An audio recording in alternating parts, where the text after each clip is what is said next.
Hey, good day, class. Good day.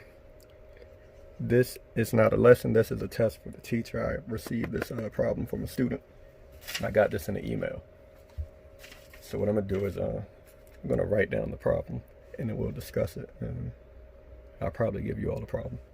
So I received this email, and it said I have a test for the teacher, and I need to identify this formula. And it was stated in two ways, and the syntax is a little off because it was through email. So I'll write it the way it showed up. All right.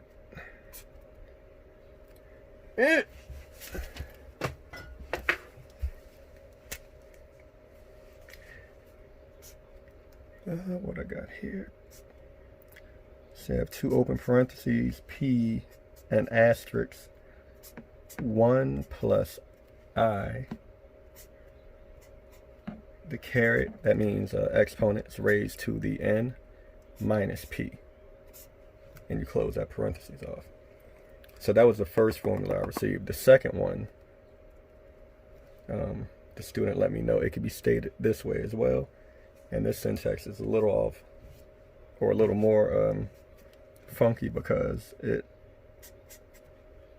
has a small piece of what appears to be a code.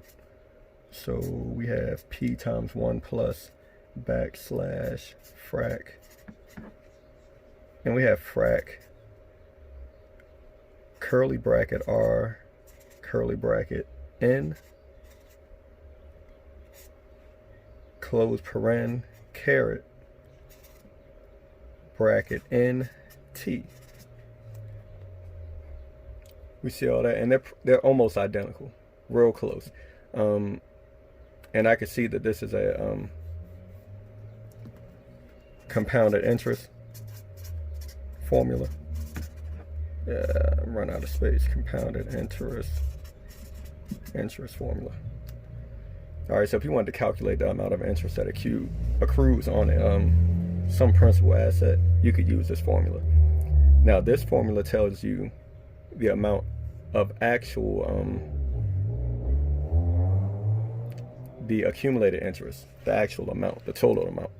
This will tell you the principal and the accumulation. This just tells you the accumulation of the principal, because you see on the back end we subtract that principal component. So this is all your original amount, the interest, how much it compounds, minus the principal. All right, and we can rewrite this. So again, that syntax is crazy.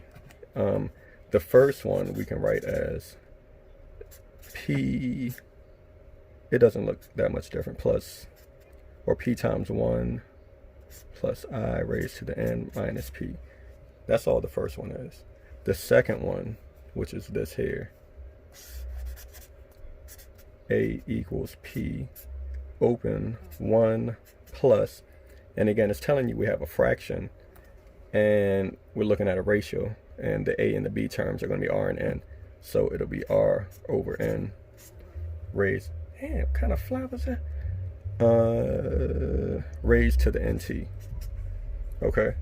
And these two, if I were to just look at the accumulated principal and not worry about that, or excuse me, the principal and the accumulation on that principal, these two are the same. The only difference is, in this problem, we changed the I to an R, right? Interest and your rate, they're the same thing.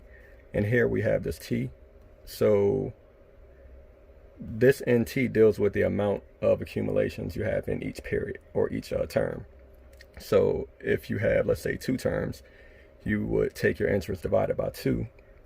All right, you would have half of that, and then you would just, or excuse me, that exponent would be multiplied by 2, so it would be doubled. So it would make up for that. It would actually, that's where you get all of, or some, you get a little more interest accumulation if you do it with a higher number of n, as opposed to just 1, or at the end of the year, just 1 unit. So interest accumulation. So if I were to have, let's say, $100 placed in an account that gave me a return of, let's say 2%. Yeah, 2%. So 0.02. And it accumulates twice a year, all right? So we'll take the 2, and we're going to do this for 1 year. What would happen is we would have 100 times 1 plus 0.01 raised to the 2.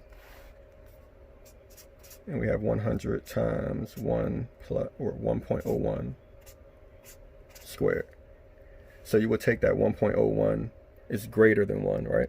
You square it, it will get a little larger. You multiply it by 1. So you multiply it by 100, and you will end up with whatever the the total principal and the accumulation on that principal is. So that was a real good question. What I want you all to try and do is solve a problem of that sort, but with your own. We're going to change up the variable. So what we'll do is, let's say our principal P is equal to $500, right? So we have $500. We're going to place it in an account that gives us a return of, let's say 3%. So the interest could be 0.03 or R. Yeah. And the amount of time, let's not deal with the time. The amount of times it will accumulate within a year, we could say N would be equal to 4, because we could do this per quarter. All right. Now T is going to be the amount of years, essentially. All right. The amount of years is going to depend on your age. So this $500 will sit in an account with interest accruing at 0.03 or 3% 4 times a year for however old you are. So for Mr. Hunt, that would be, wow. This problem becomes 500 times 1 plus, all right, we have our I or R divided by N. R is going to be 0.03 divided by 4 raised to the 36 times 4. All right. If I wanted to know how much money I would have if I threw 500, or if my parents threw 500 in an account at birth. All right, now I'm not calculating that because I don't have the time to do it, but you all do the same thing with your own age and tell me what you get. All right, thank you, good luck.